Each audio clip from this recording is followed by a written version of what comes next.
Board of secondary education चमुকৈ सेबार पाठ्यक्रমৰ অন্তৰ্গত মৰমৰ নৱম আৰু দশম শ্ৰেণীৰ ছাত্ৰ ছাত্ৰীসকল আজি তোমালোকৰ আগত দাঙি ধৰিছোঁ এইবাৰৰ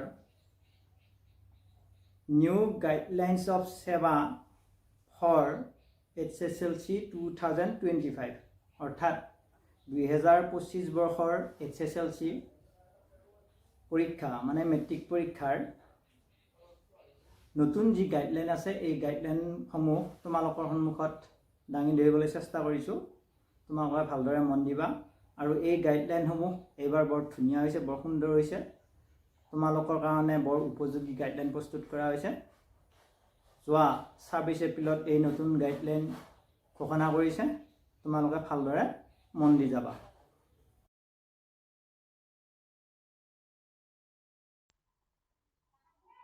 মৰমৰ ছাত্ৰ ছাত্ৰীসকল, তোমালোকৰ সুবিধাৰ্থে তোমালোকৰ আগত সেবাৰ নিউ গাইডলাইনসমূহ অৰ্থাৎ 25 চনত হ'বলগীয়া 2025 চনত হ'বলগীয়া যি HSLC বা মেট্ৰিক পৰীক্ষা এই পৰীক্ষাৰ বাবে তোমালোকৰ যি নিৰ্দেশাৱলী দিছে বা গাইডলাইন দিছে সেইসমূহ তোমালোকৰ আগত দাঙি ধৰিছোঁ, তোমালোকক বুজাই দিবৰ যত্ন কৰিছোঁ। তোমালোকে ভালদৰে মন দিবা। এতিয়া প্ৰথম যি গাইডলাইন আছে এই গাইডলাইন অনুসৰি প্ৰথম গাইডলাইনটোৰ মতে সেৱা HSLC 2025 will have 4 OMR sets of question papers A, B, C and D।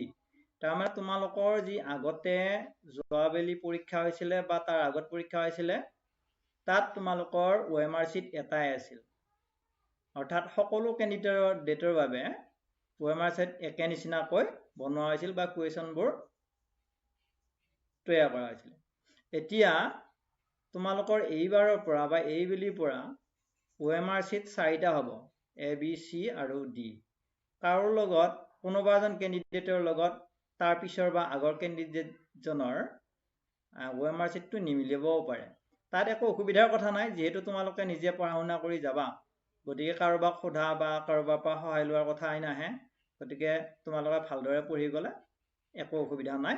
এইটো হৈছে প্ৰথম গাইডলাইন আছিল। এইবাৰ দ্বিতীয় যিটো গাইডলাইন আছে, ফ্ৰম দিছ ইয়াৰ এই বছৰৰ পৰা a new elective subject called artificial intelligence and robotics will be added in class 9। Class 9ৰ পৰা যি তোমালোকৰ ইলেক্টিভ ছাবজেক্ট বা ঐচ্ছিক বিষয় আছে এই ঐচ্ছিক বিষয়ৰ ভিতৰত আৰ্টিফিচিয়েল ইণ্টেলিজেন্স মানে কৃত্ৰিম বুদ্ধিমত্তা আৰু ৰবটিক্সৰ ওপৰত এটা নতুন ছাবজেক্ট হ'ব। এই ছাবজেক্টটো তোমালোকৰ এই বছৰৰ পৰাই আৰম্ভ হ'বা, অৰ্থাৎ এই নতুন যিটো ছাবজেক্ট এইটো যোগ কৰা হৈছে। ইচ্ছুক ছাত্ৰ ছাত্ৰীসকলে এই বিষয়টো ল'ব পাৰিব। নেক্সট তোমালোকে চাবা 3 নম্বৰ যিটো গাইডলাইন আছে, guideline 3, students have to secure pass mark in both MCQ and descriptive questions separately। অৰ্থাৎ ছাত্ৰ ছাত্ৰীসকলে কি কৰিব লাগিব, পাব লাগিব 5 মাৰ্ক পাব লাগিব, উত্তীৰ্ণ হোৱা মাৰ্ক পাব লাগিব ইন বোথ MCQ অৰ্থাৎ MCQ যিটো আছে MCQ মাল্টিপল চইচ যিটো কুৱেশ্যন আছে আৰু ডিসক্ৰিপটিভ কুৱেশ্যন মানে বৰ্ণনা কৰি লিখা যিটো কুৱেশ্যন আছে তাৰে এনসাৰ লিখিবা, উত্তৰ কৰি তোমালোকে কি কৰিব লাগিব, দুয়োটাতে নম্বৰ পাব লাগিব। নিৰ্দিষ্ট নম্বৰ থৈ দিয়া আছে, সেই নম্বৰ পাব লাগিব, তেতিয়াহ'লে তোমালোকে পৰীক্ষাত পাছ কৰিবা। অৰ্থাৎ MCQটো পাছ কৰা নম্বৰ পাব লাগিব আৰু ডিসক্ৰিপটিভ বা বৰ্ণনামূলক যিটো আছে তাতেও পাব লাগিব। আগতে MCQ কম আৰু বৰ্ণনামূলক যি প্ৰশ্ন আছে তাত বেছি পালেও কথা নাছিল, বা বৰ্ণনামূলক যি প্ৰশ্ন আছিল তাত তোমালোকে কম আৰু MCQত বেছি পালেও তোমালোকে ধুনীয়াকৈ পাছ কৰি গৈছিলা। কিন্তু এইবাৰ সেইটো নহ'ব। এইবাৰ MCQ আৰু ডিসক্ৰিপটিভ দুয়োবিধ কুৱেশ্যনতে তোমালোকে সেপাৰেটলি 5 মাৰ্ক পাব লাগিব। এইটো আছিল আমাৰ 3 নম্বৰ গাইডলাইন। এবাৰ 4 নম্বৰ গাইডলাইনটো চাই যাবা। ফ্ৰম দিছ টাইম অনাৰ্ছ এতিয়াৰ পৰা district level internal examination committee অৰ্থাৎ জিলা পৰ্যায়ৰ যি আন্তঃ পৰীক্ষাৰ যি পৰিষদ বা সমিতি থাকিব তেওঁলোকে কি কৰিব, এই পৰীক্ষাসমূহ পাতিব কোনটো পৰীক্ষা প্ৰেক্টিকেল এক্সামিনেশনস সকলো সাবজেক্টৰে তোমালোকৰ যি সাবজেক্ট আছে প্ৰেক্টিকেল থকা যি সাবজেক্ট আছে ব্যৱহাৰিক যি বিষয় আছে এই ব্যৱহাৰিক পৰীক্ষাটো তোমালোকৰ কি হ'ব ডিস্ট্ৰিক্ট লেভেলৰ যি আন্ত পৰীক্ষাৰ সমিতি আছে বা বোৰ্ড আছে বোৰ্ডসমূহে পৰিচালনা কৰিব এইটো তোমালোকৰ একো অসুবিধা নহব পাৰে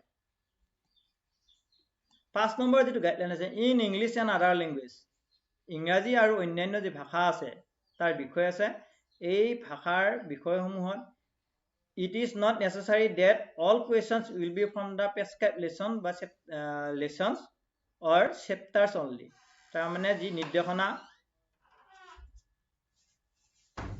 নিৰ্দেশনা কৰা যি পাপা তুমি যাচোন মই প্ৰয়োজন নহয় যে তোমালোকৰ কি হ'ব চেপ্টাৰ বাছি দিয়া যি পাঠ বা অধ্যায় আছে তাৰ পৰাই যে প্ৰশ্নসমূহ আহিব হেতু নহয় অৰ্থাৎ তোমালোকৰ কি হ'ব বাছি দিয়া চেপ্টাৰ বা পাঠৰ পৰা অধ্যায় বা পাঠৰ পৰাও নাহিবও পাৰে তাৰ ওপৰত যি বিষয়বস্তু আছে এই বিষয়বস্তুৰ পৰা তোমালোকৰ যি ধাৰণা হয় তাৰ পৰা প্ৰশ্ন কৰা হ'ব There may be unseen passages, unseen মানে অচিনাকি যি passages আছে আৰু গ্ৰামাৰ ভাষাৰ ক্ষেত্ৰত কোৱা হৈছে passages আৰু গ্ৰামাৰৰ যি আইটেম যেনে গ্ৰামাৰৰ ব্যাকৰণিক যিখিনি বিষয় আছে সেই বিষয়সমূহৰ ওপৰত বাহিৰাকৈ প্ৰশ্ন কৰিব পাৰে The questions will be based on the learning outcomes of the subject এই বিষয়সমূহৰ যি তোমালোকৰ মূল ধাৰণা হয় এই ধাৰণাৰ পৰা আইডিয়াৰ পৰা যেটো কনসেপ্ট গঢ়ি উঠে এই কনসেপ্টৰ ওপৰত ভিত্তি কৰি তোমালোকক প্ৰশ্ন তোমালোকৰ বাবে প্ৰশ্ন তৈয়াৰ কৰা হ'ব নেক্সট চাই যাবা in the subjects science and mathematics বিজ্ঞান আৰু গণিত বিষয়ৰ দা questions প্ৰবলেমস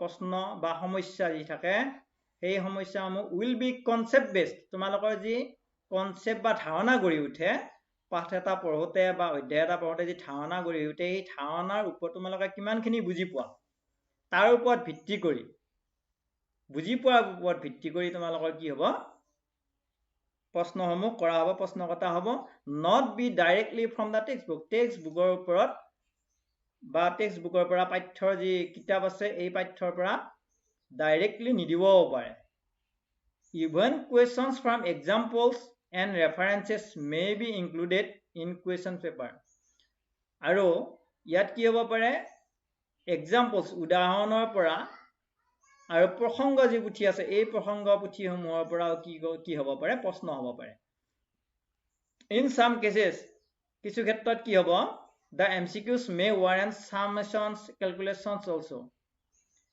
the questions will be based on the learning outcome of the content of subjects তাৰ মানে কি হ'ব MCQ যি প্ৰশ্ন থাকিব এই MCQৰ প্ৰশ্নসমূহ কি হ'ব লাৰ্নিং আউটকাম যি তোমালোকৰ শিকা হয় শিকাৰ পিছত যি তোমালোকৰ ধাৰণা হয় এই ধাৰণাৰ ওপৰত ভিত্তি কৰি কি হ'ব এই প্ৰশ্নসমূহ কৰা হ'ব এই প্ৰতিটো সাবজেক্টৰ ভিতৰত এই বিশেষকৈ সায়েন্স আৰু ম্যাথছ বিজ্ঞান আৰু গণিত বিষয়ৰ ওপৰত নেক্সট আবা 7 নম্বৰ যেটো গাইডলাইন আছে প্যাটাৰ্নস of questions of other subjects অন্যান্য যি বিষয় আছে including the vocational subjects will also be sent as per guideline of NEP 2020 অন্যান্য বিষয়ৰ যি সাবজেক্ট আছে ওপৰত উল্লেখ কৰি যা ভাষা আৰু বিজ্ঞান গণিত এই বিষয়ৰ ওপৰত অন্যান্য যি সাবজেক্ট বা বিষয় আছে including the vocational subjects মানে বৃত্তিমুখী যি শিক্ষা আছে বা বিষয় আছে সেই সমূহ হাল হলনি হ'ব পাৰে কিহৰ ওপৰত ভিত্তি কৰি NEP নেশ্যনেল এডুকেশ্যন পলিচি 2020 এই নীতিমতে এই অন্যান্য বিষয়সমূহ কাক ভিতৰ কৰি ভোকেশনাল সাবজেক্টস মানে বৃত্তিমুখী যি তোমালোকৰ বিষয় আছে শিক্ষা আছে সেই সমূহ কি হ'ব হলনি হ'ব পাৰে হাল হলনি হ'ব পাৰে গতিকে তোমালোকে এইখিনি ভালদৰে গুৰুত্ব দিবা বুলি ভাবিছোঁ, আশা কৰিছোঁ। আৰু তোমালোকৰ কাৰণে যি এই গাইডলাইনটো তৈয়াৰ কৰা হৈছে, এই গাইডলাইনখিনি কিন্তু বৰ সুন্দৰ হৈছে, সময় উপযোগীকৈ উপস্থাপন কৰা হৈছে। নতুন নিৰ্দেশনাসমূহ আচলতে সৰ্বাংগ সুন্দৰ কৰি তোলা হৈছে। ইয়াত তোমালোকৰ একো অসুবিধা নহ'ব। ভালদৰে আৰম্ভণিৰ পৰা তোমালোকে ভালদৰে চেষ্টা কৰিলে, পঢ়িলে, কষ্ট কৰিলে তোমালোকৰ কি হ'ব, কাকো সুধিব নালাগে, কাৰো বাবে অপেক্ষা কৰিব নালাগে। তোমালোকে নিজে নিজে এইখিনি কৰিব পাৰিবা বুলি আশা কৰিছোঁ। আজিলৈ ইমানতে এৰিছোঁ। ধন্যবাদ।